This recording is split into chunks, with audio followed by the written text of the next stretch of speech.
So this is a content warning and a trigger warning for folks. I'm going to be discussing child abuse and abuse in general in this video. That's not cool for you? Listen, I totally get it. I'm making a video every day in April for VEDA, so if you are not caught up on those, enjoy those. If not, enjoy tomorrow's video. I will check back in with you then. So there's that. Hi folks, happy VEDA! Really getting into these happy, cheerful topics this month. So I have my floof with me because I know that even just thinking about this stuff is gonna bring up stuff for me, and that's why I have a scarf on, to make me feel safe and comfortable.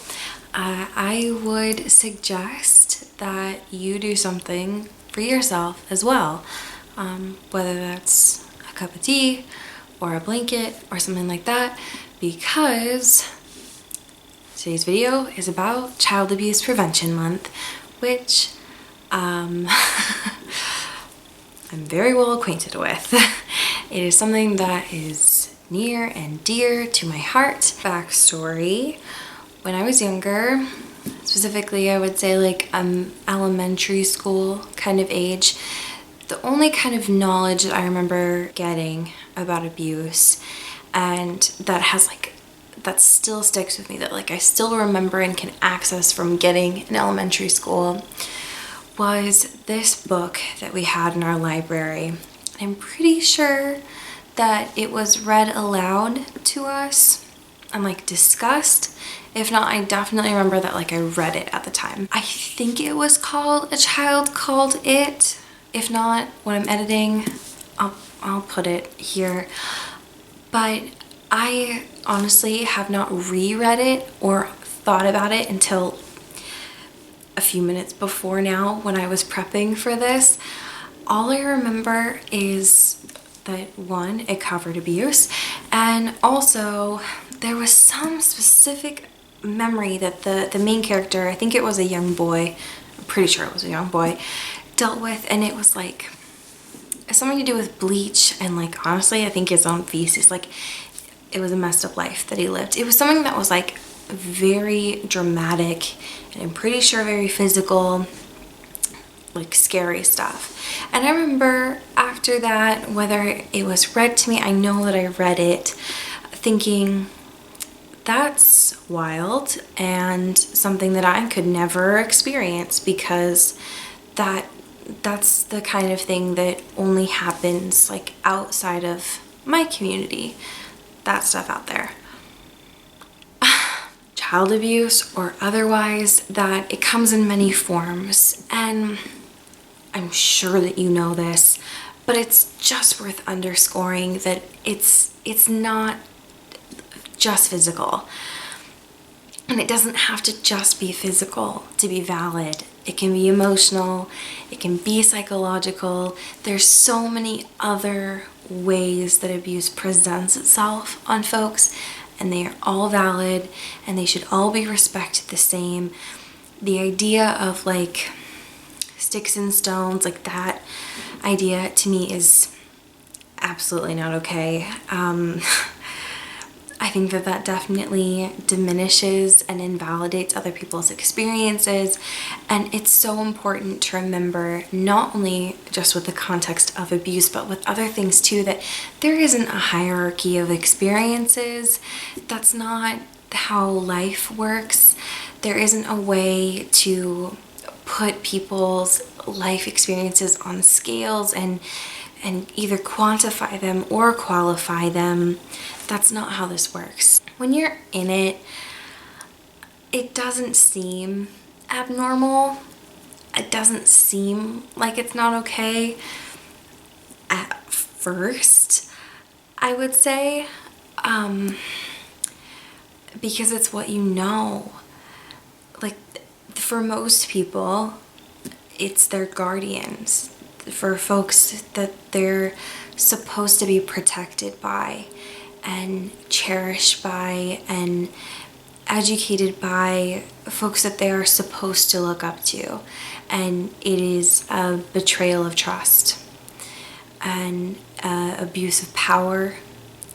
And so when it is done so in a repeated form like that, especially when it's such a sliding scale and things, it may not seem abnormal at first. Especially for children who may live in more isolated areas. The effects on children and how they respond to it greatly depends on their fear response. What I have learned, especially in the past 6 months or so, is that it's not just a fight or flight response. The method that I prefer to understand it by actually has 4 types. There's the fight and the flight, which is the commonly discussed ones, but there's also a freeze and a fawn. There's some information about that. I will link it below. There's also a book that I'm currently reading that discusses those in great length. Would recommend. The way that children are responding to these greatly depend. But the important thing to remember, honestly, about all of this is when you're in it, you are doing what you have to do in order to survive. And that's it. You are not to blame for what you are trying to do as a survivor of abuse, for trying to get through a situation that is abusing your trust and betraying your boundaries and anything else. And I think that that's super important to remember. That is something that I am still trying to remember, but I think that that's super valuable and not discussed enough. The other thing too is, as far as abuse coming in many forms and all those things, is that the severity of it definitely increases with stress.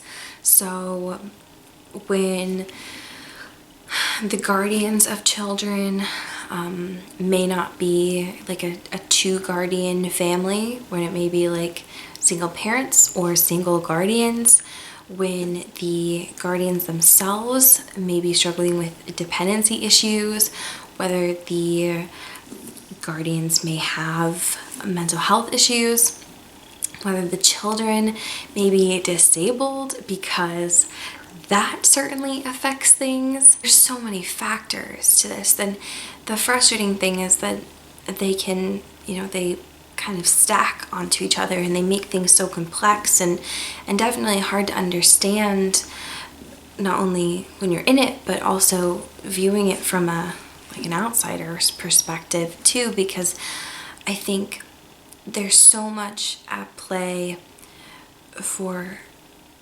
communicating the experiences to other people and knowing if it is safe to disclose, when it is safe to disclose, those kinds of things. For some folks, it's a necessary thing to do in order to survive. For some folks, it's more effective to not, because disclosing may mean causing more of a problem when they get back, or there isn't a way for them to live on their own because they don't have any other support systems.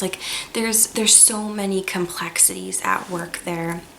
And that's why it is so crucial to not blame survivors for doing what they need to do. The way that I was taught about child abuse in my public school education is I was taught to think bruises and broken limbs and things like that. And that is just not always how it presents itself, especially because some parents don't make it visible. And that is done intentionally.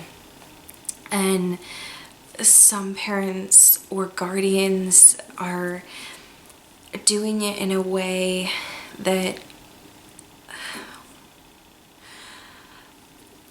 educators won't notice. It doesn't have to last forever. Oftentimes when you're in it, it does. It feels like that, but it's not. It doesn't have to be.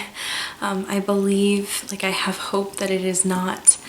And I I want more respect given to survivors and their experiences and everything that can be done in order to provide more resources and more education to ending this. I will leave a bunch of resources below as far as books that I enjoy, as well as some other resources too. I am open to having the comment section being a safe space, a non-judgmental space for anything that comes up for you while enjoying this video.